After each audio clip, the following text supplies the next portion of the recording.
জামাত একা হয়ে যাবে, ফাইনালি একা হয়ে যাবে। আমার ধারণা যে জামাত নির্বাচনে থাকবে, ওরা আলাদাই থাকবে এবং এরা মিজারেবলি ফেল করবে।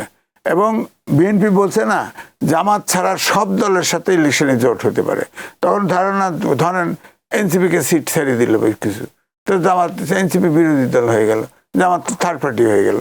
এই রিক্সে তারা ভুগতেছে। এই জন্য আনুপাতিক নির্বাচন চায় কয়েকজন, তাদের তো ভোট আছে, প্রত্যেকটা আসনে 30,000 40,000 20,000 ভোট আছে, তো তারা তো ওই অনুপাতে আনুপাতিক নির্বাচনে ভোট পাবে, ওই অনুপাতে সিট যাবে। তো এই জন্যই বলছি যে জামাতকে প্রেডিক্ট করা মুশকিল, তারা বেপরা হয়ে গেছে, তারা নির্বাচন করবে। এবং এখন ইসলামিক দলগুলো কিন্তু তাদের সাথে এক হচ্ছে না, ফাইনালি ইচ্ছা হচ্ছে না। এবং আপনারা শিওর থাকেন যে ইসলামিক আন্দোলন বাংলাদেশ গাঁটছড়া পাচ্ছে না, তারাও বোধহয় সম্ভবত এখন বিএনপির কাছে সিট লিয়ে যাবো, জামাত একা হয়ে যাবে। বাংলাদেশের প্রথম ইমিউনিটি বুস্টার সমৃদ্ধ fantastic happy energy biscuit finally একা হয়ে যাবে। এখন জামাত কখনো বিএনপির ঘাড়ে চড়ছে, কখনো আওয়ামী লীগের ঘাড়ে চড়ছে, এখন এনসিপির ঘাড়ে চলতেছে। আবার দেখবেন যে ইলেকশন আসলে এনসিপি হয়তো ফুসকে যেতে পারে। আর জুলাই সনদ যেটা হচ্ছে এটা তো অবাস্তব, এটা তো হবে না।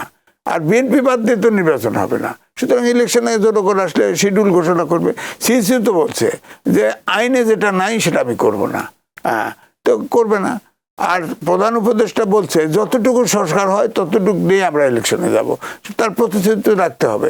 এবং আমি শিওর যে এবারে যদি নির্বাচন কোনো কারণে না হয়, আমার অনুমান, আমি তো রাষ্ট্রপ্রধান না, প্রধান উপদেষ্টা আর অন্তর্বর্তীকালীন সরকারের প্রধান উপদেষ্টা ডক্টর মোহাম্মদ ইউনূস থাকবে না, সে নির্বাচন দিবেই, সে কঠিন, কিন্তু তার ছাত্রদেরকে রক্ষা করতে চায় সে, আমার কাছে অনুমান হয়েছে।